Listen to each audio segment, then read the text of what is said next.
Assalamualaikum warahmatullahi wabarakatuh. Perkenalkan, nama saya Dela Sapitri. Saya dari Prodi S1 PGPAUD, Fakultas Ilmu Pendidikan, Universitas Pahlawan Tuanku Tambusai. Baiklah, di sini saya akan menjawab beberapa pertanyaan tentang materi pedagogi. Yang mana pertanyaan yang pertama yaitu, jelaskan sejarah munculnya istilah pedagogi. Secara etimologis, istilah pedagogi berasal dari bahasa Yunani atau pedagogia, mengandung arti pergaulan dengan anak-anak. Pada masa Yunani kuno, istilah pedagogi biasanya digunakan pada budak yang sedang mengawasi pendidikan anak majikannya. Selain itu, istilah pedagogi berasal dari kata pait dan agogos yang dalam bahasa Yunani artinya anak dan membimbing atau memimpin. Inilah awal munculnya istilah pedagogi yang mengandung arti suatu ilmu dan seni dalam mengajar anak-anak. Pertanyaan yang kedua yaitu, mengapa pedagogi dijadikan ilmu pengetahuan? Menurut saya, karena pedagogi itu adalah pendidikan, jadi pendidikan dalam arti yang hakiki ialah proses pemberian bimbingan dan bantuan rohani kepada orang yang belum dewasa. Dan mendidik adalah tindakan dengan sengaja untuk mencapai tujuan pendidikan. Dengan demikian, pendidikan adalah suatu upaya yang dilakukan secara sengaja oleh orang dewasa untuk membantu atau membimbing anak agar mencapai kedewasaan. Pertanyaan ketiga itu, jelaskan perbedaan antara pedagogi dan andragogi. Dalam dunia pendidikan di Indonesia, pedagogi dan andragogi bukan hal yang asing lagi karena kedua hal ini sudah sering kita dengar. Penjelasan singkatnya, pedagogi merupakan pendidikan untuk pembelajaran anak-anak, dan andragogi yaitu pendidikan untuk pembelajaran orang dewasa. Pedagogi pada umumnya akan kita lihat di sekolah-sekolah dan andragogi di tempat-tempat kursus di mana para pesertanya merupakan orang-orang dewasa atau sudah melewati usia sekolah.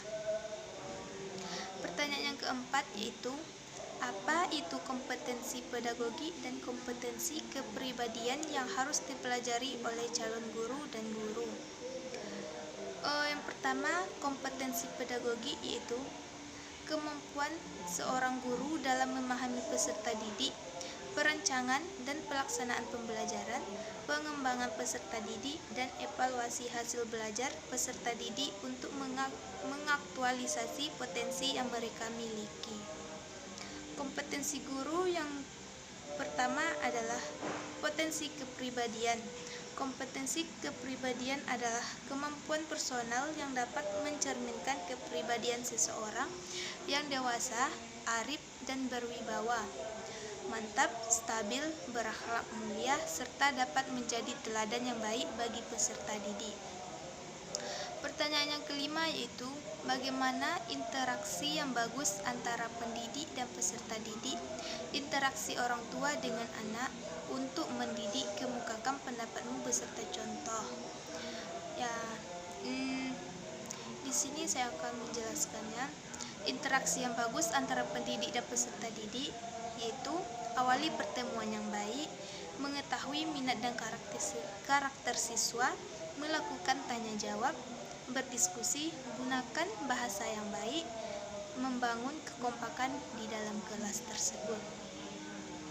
Contohnya, siswa melakukan presentasi dalam kelas, kemudian guru memberikan tanggapan, tambahan, dan catatan terhadap presentasi yang dilakukan.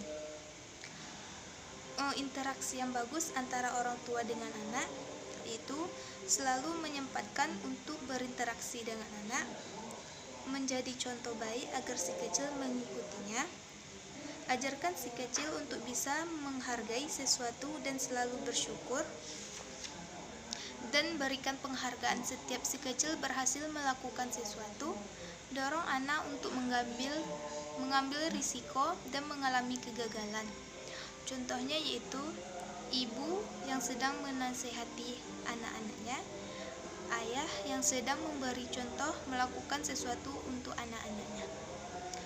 Pertanyaan yang keenam yaitu, jelaskan perbedaan antara mengajar, mendidik, dan melatih, disertai dengan contoh.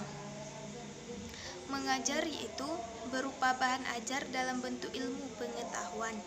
Contohnya seorang guru matematika sedang mengajarkan anak muridnya. Mendidik sangat berkaitan dengan moral dan kepribadian. Contohnya, guru BK sedang memberikan arahan kepada anak yang sedang kena kasus yang terlibat, lalu guru BK mendidik anak muridnya itu untuk tidak mengulanginya lagi.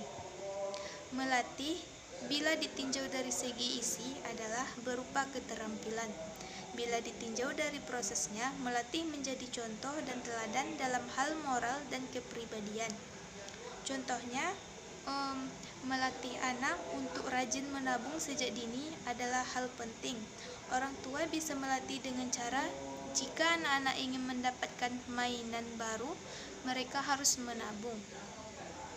Pertanyaan yang ketujuh yaitu, jelaskan dan berikan contoh satu persatu untuk istilah di bawah ini.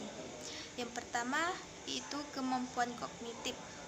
Kemampuan kognitif merupakan keterampilan berbasis otak yang diperlukan untuk melakukan tugas apapun, dari yang sederhana hingga yang paling kompleks. Contohnya, anak usia 3-4 tahun mulai aktif mencari jawaban atas pertanyaan-pertanyaannya, dapat mengatur benda berdasarkan ukuran dan bentuknya. B. Kemampuan interaksional. Kemampuan interaksional itu merupakan makhluk sosial yang di dalam hidupnya senantiasa bekerja sama dan berinteraksi dengan manusia lainnya. Contohnya, bekerja dalam kelompok dengan keterampilan. Dalam keterampilan ini, anak bisa belajar tentang menghargai dan menghormati orang lain, mengutarakan pendapat dan saling menolong. C. Kemampuan integrasi diri. Kemampuan integrasi diri berarti memiliki pribadi yang jujur dan memiliki karakter kuat. Contohnya, anak yang mengakui kesalahannya, mengembalikan barang yang bukan haknya. D. Kemampuan komunikatif.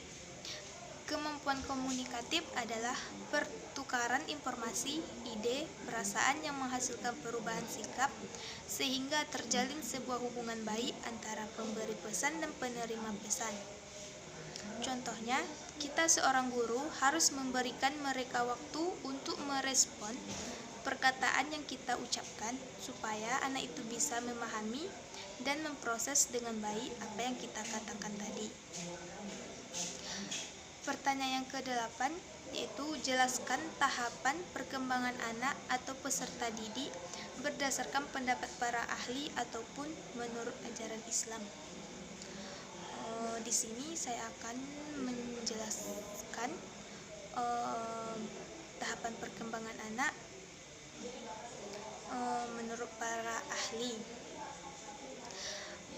Di sini perkembangan anak atau peserta didik dapat diartikan sebagai suatu ilmu pengetahuan yang mempelajari tingkah laku manusia yang dimulai dengan periode masa bayi, anak pemain, anak sekolah, masa remaja, sampai periode adolescensi menjelang seorang anak dewasa.